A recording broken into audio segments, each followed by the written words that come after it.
Hello everyone, welcome to our YouTube channel. आज आपण पाहणार आहोत वर्ग 10वा विषय इंग्रजी poem 2.1 you start dying slowly या पोयमचे इंग्लिश वर्कशॉप. चला तर मग सुरुवात करूयात. फर्स्ट ॲक्टिव्हिटी आहे read the different messages in the poem given below. कवितेमध्ये काही वेगवेगळे संदेश देण्यात आलेले आहेत. ते खाली दिलेले संदेश वाचा. Choose the one that suits this poem best. आणि या कवितेसाठी कोणता संदेश सूट होतो, लागू होतो, तो आपल्याला या ठिकाणी चूज करायचा आहे, निवडायचा आहे. तर हे संदेश निवडत असताना यामधील सर्वात बेस्ट संदेश या कवितेसाठी लागू होणारा कोणता, तो आपल्याला निवडायचा आहे. त्यासाठी आपल्याला दिलेले संदेश वाचून घ्यावे लागतील. A, face life whatever it may give you. की जीवन तुम्हाला काही देऊ, त्या गोष्टींना तुम्हाला फेस करायचं आहे. B, fulfil all your dreams and unfulfilled desires. की जे तुमचे अपूर्ण स्वप्न किंवा अपुऱ्या इच्छा आहेत त्या पूर्ण करा. C, be yourself and do what your heart tells you. की बी युअर सेल्फ म्हणजे तुम्ही बना, लोकांसारखे न बनता तुम्ही स्वतःसारखे बना आणि तुमच्या मनाला, तुमच्या हृदयाला जे वाटेल किंवा तुमचं हृदय, तुमचं मन जे म्हणेल तेच करा. D, accept all possible changes or risk that you have taken. की तुम्ही घेतलेले जे काही शक्य अशा पद्धतीचे चेंजेस आहेत, बदल आहेत किंवा रिस्क आहेत, ह्या सगळ्या तुम्ही ॲक्सेप्ट करा, त्यांचा स्वीकार करा. आणि E, keeping your self esteem intact just try to relax in life. की तुमची स्वप्रतिष्ठा जागी ठेवत तुमच्या जीवनामध्ये रिलॅक्स करण्याचा प्रयत्न करा. तर या पाचही मेसेजेसमधून सर्वात बेस्ट जो मेसेज जो या पोएमला सूट होतो तो आहे message C, be yourself and do what your heart tells you. Activity second, state the following. A, theme oblique central idea of the poem. या कवितेची थीम, सेंट्रल आयडिया म्हणजे मध्यवर्ती कल्पना आपल्याला लिहायची आहे. And the answer is, theme or the central idea of the poem is that our life must flow and renew itself at every moment of its being. When we enrich ourselves with new knowledge, wide experience, fresh emotions, daring encounters and exciting challenges, then only we live our life fully. If we live stagnant, repetitive or conventional life, we start dying slowly instead of living fully satisfied life. Activity B, line that provides evidence of the theme.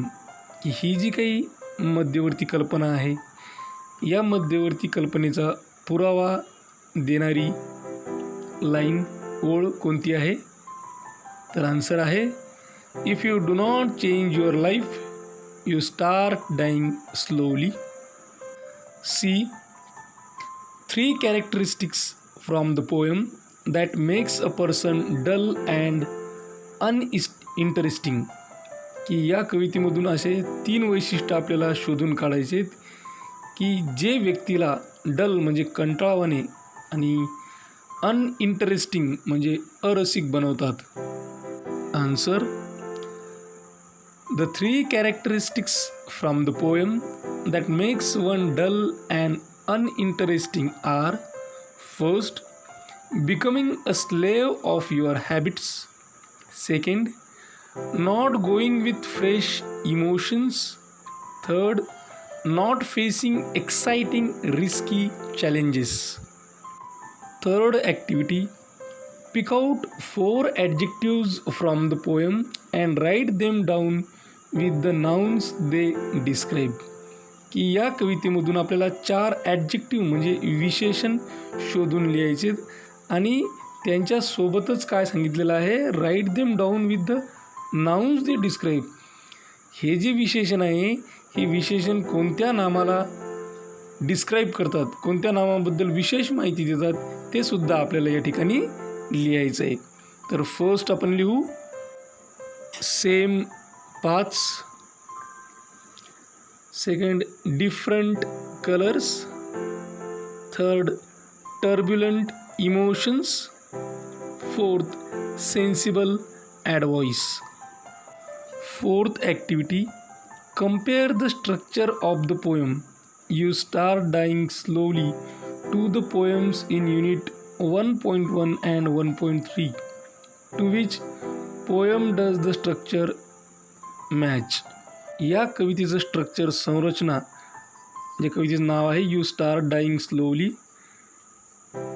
या कवितेचं structure unit 1मधल्या 1.1 आणि 1.3 सोबत compare करायचं आहे, त्याची तुलना करायची. To which poem does the structure match, तर त्यापैकी कोणत्या कवितेसोबत याचं स्ट्रक्चर मॅच होते. What differences do you notice in the other ones, आणि दुसऱ्यामध्ये तुम्हाला कोणकोणते डिफरन्सेस दिसतात, नोट देम डाऊन, ते लिहून ठेवा. Answer, the structure of the poem 1.3 basketful of moonlight matches with this poem. Differences noticed in other poem 1.1 A Teenager's Prayer. So we'll write the differences. In first column we'll write Teenager's Prayer, and in second column we'll write You Start Dying Slowly. First point in Teenager's Prayer, metric rhythmic rhymes, rhyme scheme, and in You Start Dying Slowly, free verse, no rhymes or rhyming scheme. Second point in Teenager's Prayer, narrative, teenager's prayer to God. And second point in You Start Dying Slowly, didactic poem imparting advice. Third point in Teenager's Prayer, quatrain, a group of 4 lines in each stanza. And in You Start Dying Slowly, different number of lines in each stanza. Fourth point in Teenager's Prayer, different figures of speech. And in You Start Dying Slowly, mainly repetition in the beginning of each line. Fifth activity, what expression is repeated in the poem, की या कवितेमध्ये कोणता वाक्यप्रयोग हा पुन्हा पुन्हा करण्यात आलेला आहे. हाऊ मेनी टाइम्स, तो किती वेळा करण्यात आलेला आहे. Why do you think the poet emphasises it, आणि कवीने त्याच्यावर विशेष भर का दिलेला असावा असं तुम्हाला वाटते. And answer, the expression if you do not is repeated in the poem. It has been repeated 12 times in the beginning of lines in the poem. The poet emphasizes it because he wants to urge strongly to read the poem and stress the things that we should not do. He reminds us every time what we should avoid to do for living good life. Sixth activity, write the opposite of the following in the form of advice using different words and phrases, की पुढील वाक्यांच्या विरुद्ध अर्थाचं वाक्य, वेगळे शब्द आणि वाक्प्रचार वापरून सल्ल्याच्या स्वरूपात आपल्याला लिहायचं आहे. एक एक्झाम्पल आपल्याला या ठिकाणी करून दिलेलं आहे. ए, यू डू नॉट ट्रॅव्हल, याच्या अपोजिट आहे you should travel as much as you can. मग पहिल्या वाक्यात आपल्याला काय दिलं की यू डू नॉट ट्रॅव्हल, की तुम्ही प्रवास करू नका, आणि त्याच्या अपोजिट सल्ला काय दिलेला आहे आपल्याला, you should travel as much as you can, की तुम्हाला हवं तेवढं किंवा हवा तेवढा प्रवास तुम्ही करू शकता किंवा केला पाहिजे. B, you do not appreciate yourself, की तुम्ही स्वतःची स्तुती करू नका. याच्या अपोजिट सल्ला द्यायचा असला तर काय करता येईल, you should appreciate yourself, की तुम्ही स्वतःची स्तुती केली पाहिजे.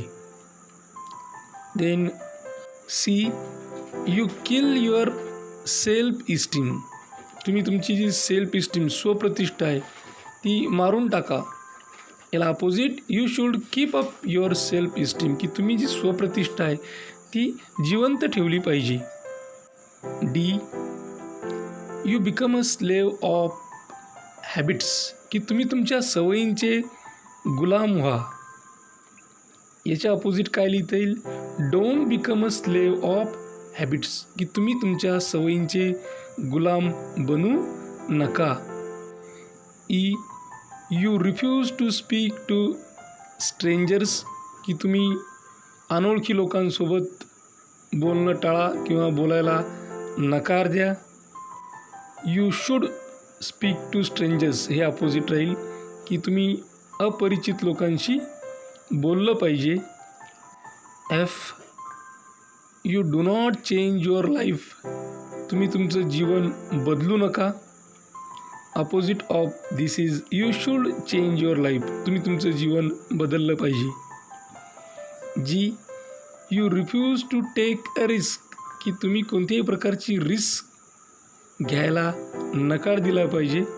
Opposite of it is you should always be ready to take a risk, की तुम्ही तुमच्या जीवनामध्ये रिस्क घ्यायला तयार असलं पाहिजे.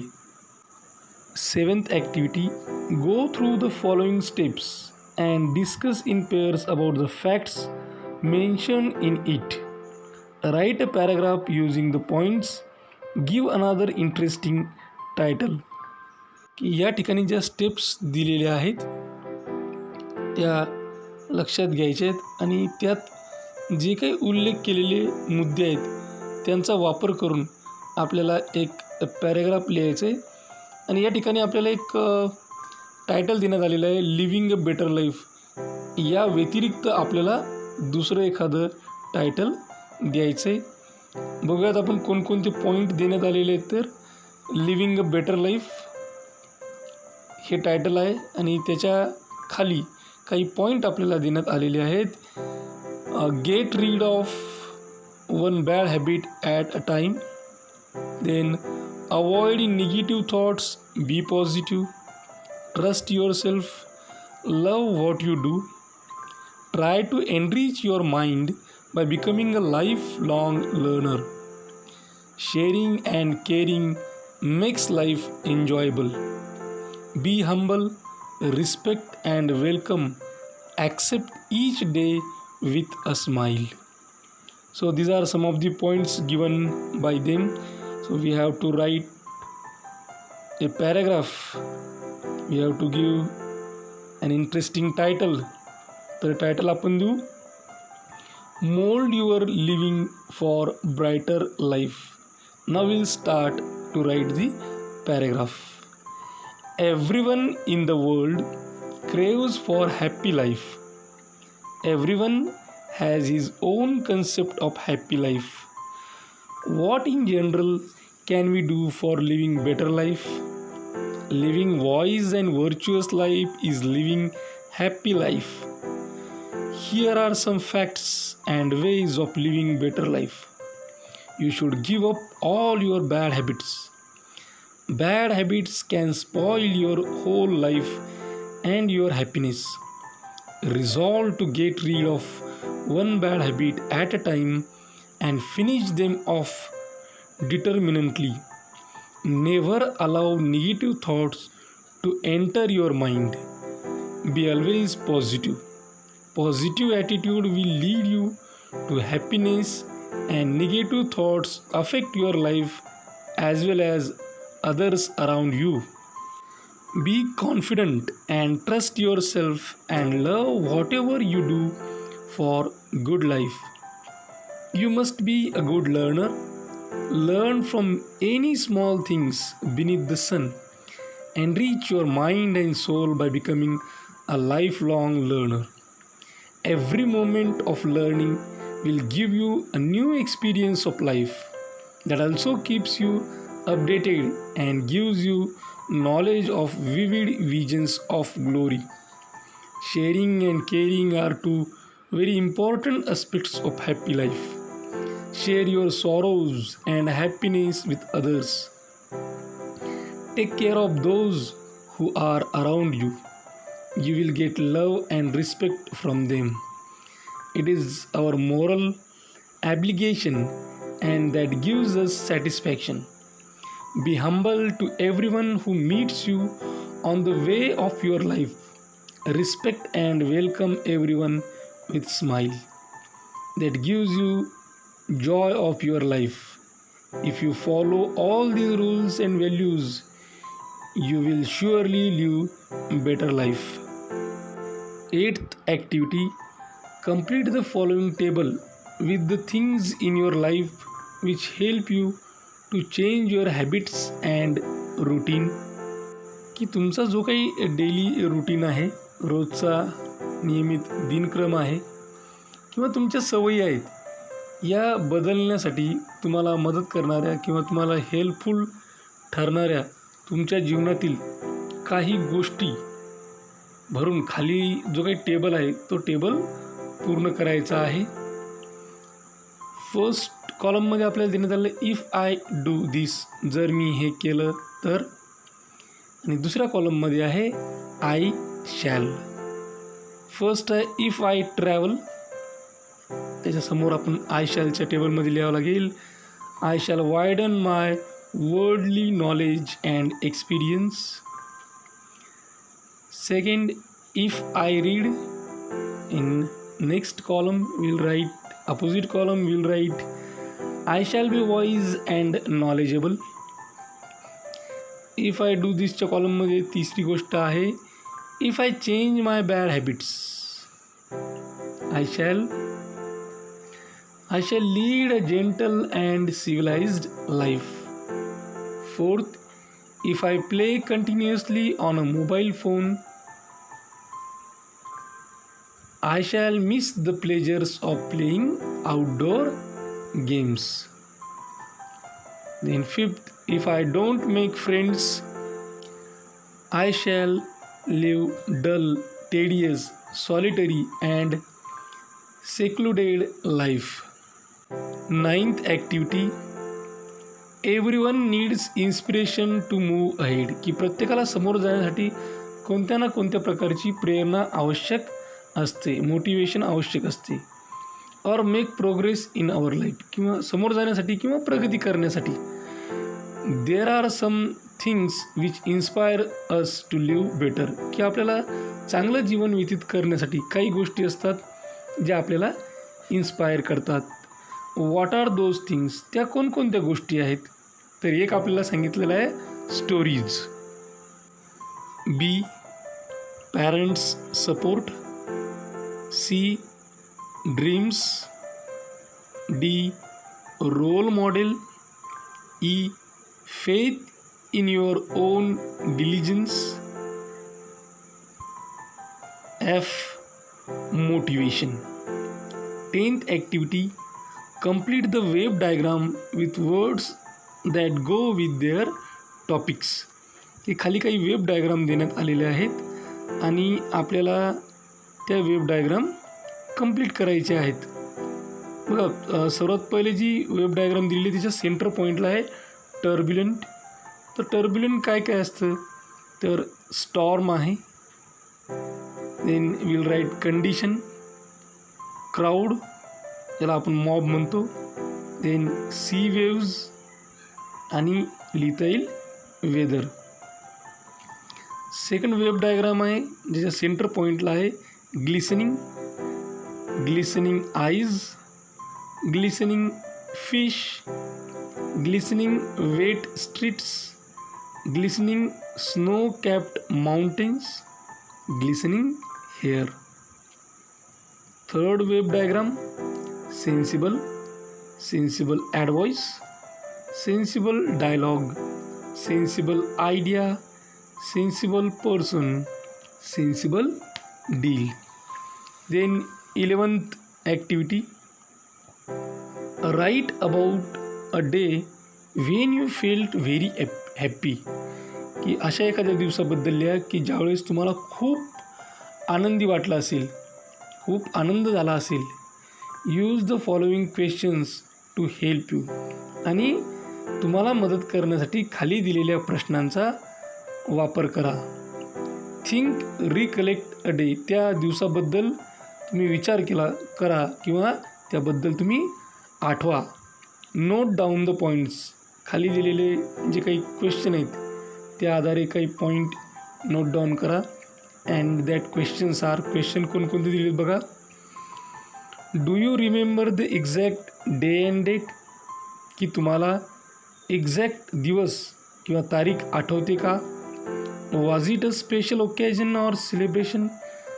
ते स्पेशल ओकेजन, स्पेशल प्रसंग, विशेष प्रसंग किंवा विशेष सेलिब्रेशन होतं का. What happen on that day. त्या दिवशी काय झालं. How did you react to the things that happen on that day. त्या दिवशी ज्या ज्या गोष्टी घडल्या त्यांना तुम्ही कशा पद्धतीनं रिॲक्ट केलं. How did other people react when they saw you wear so happy. की त्या दिवशी तुम्हाला आनंदी पाहिल्यानंतर बाकीच्या लोकांच्या प्रतिक्रिया कशा होत्या. What did you do next. मग तुम्ही समोर काय केलं. What happen in the end. शेवटी काय झालं. 8th, describe any other emotions you felt that day. की त्या दिवशी दुसऱ्या कोणत्याही प्रकारची जर कोणती भावना असेल तर त्या भावनेचा उल्लेख या ठिकाणी करायचा, त्याचं वर्णन करायचे. Now with the help of guidelines right a short paragraph of at least 100 words about that happy day. की वर दिलेल्या मार्गदर्शक सूचनांचा वापर करून तुम्हाला कमीत कमी 100 शब्दांचा पॅरेग्राफ त्या दिवसाबद्दल लिहायचा आहे. Give a suitable title for your narrative or write-up. तुम्ही जे काही लिहिणार आहात त्यासाठी एक योग्य अशा पद्धतीचं शीर्षक द्यायचं आहे. तर टायटल आपण देऊ my happiest day. It was Wednesday the 20th March 2019. It was my birthday and also was the Sparrow's Day. I had recently read an article about the disappearing sparrows in Mumbai. I felt very sorry about their miserable condition.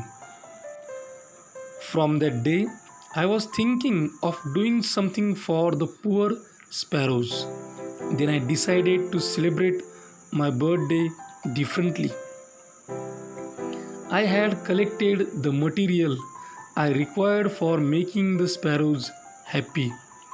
I started to set up an open bird cote near the window of my house. I made a box of light wooden planks. Then I nailed 2 steel bowls of water on both sides of the cote. I put some grains and seeds on the cote. I filled the bowls with the water. I also put some sparrows' food inside the box. The box was big enough for the sparrows to move in and out. Then I waited for the sparrows to come. In the beginning, they did come near the cote but did not enter in the cote. They were afraid, but soon, after some hesitation, they began to alight on the cote one after another. They ate grains and drank water.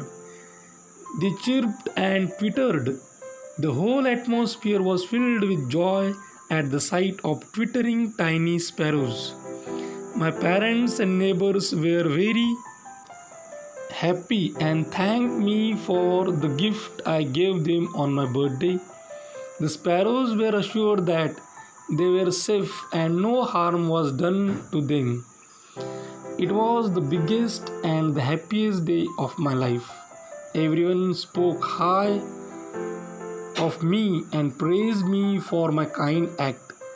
My joy knew no bounds. I was feeling proud that I could do something nice for the sparrows in my own small way. 12th activity, use internet or any book to write 4 inspirational or motivational quotes related to the message or messages in the poem. या कवितेमध्ये देण्यात आलेले जे काही संदेश आहेत या संदेशाशी संबंधित आपल्याला 4 प्रेरणादायक कोट या ठिकाणी लिहायचे. त्यासाठी आपण इंटरनेट किंवा कोणतेही पुस्तक वापरू शकतो. तर पहिला आपल्याला लिहिता येईल, the path from dreams to success does exist, may you have the vision to find it, the courage to get on to it and perseverance to follow it. Second, variety is the spice of life. Third quote is, the happiness of your life depends upon the quality of your thoughts. Fourth quote, the purpose of our lives is to be happy. या ठिकाणी आपण poem 2.1 you start dying slowly या पोएमचा English workshop पूर्ण केला. अशाच प्रकारचे नवनवीन व्हिडिओ पाहण्यासाठी या चॅनलला सबस्क्राईब करा. आमच्या चॅनलचे सर्वच व्हिडिओज ताबडतोब तुमच्यापर्यंत पोहोचण्यासाठी बेल आयकॉन बटनला क्लिक करा. हा व्हिडिओ तुम्हाला आवडला असेल तर लाईक करा. तुमच्या मित्रमैत्रिणींमध्ये गरजू विद्यार्थ्यांमध्ये जास्तीत जास्त प्रमाणात शेअर करा. काही अडचण असेल, काही सजेशन असेल, काही इन्फॉर्मेशन असेल किंवा रिप्लाय द्यायचा असेल तर कमेंट बॉक्समध्ये कमेंट करा. हा व्हिडिओ अत्यंत काळजीपूर्वक आणि सर्वात महत्त्वाची गोष्ट टिल द एंड शेवटपर्यंत पाहिल्याबद्दल तुम्हा सर्वांचे मनापासून आभार. थँक्यू. Thanks a lot.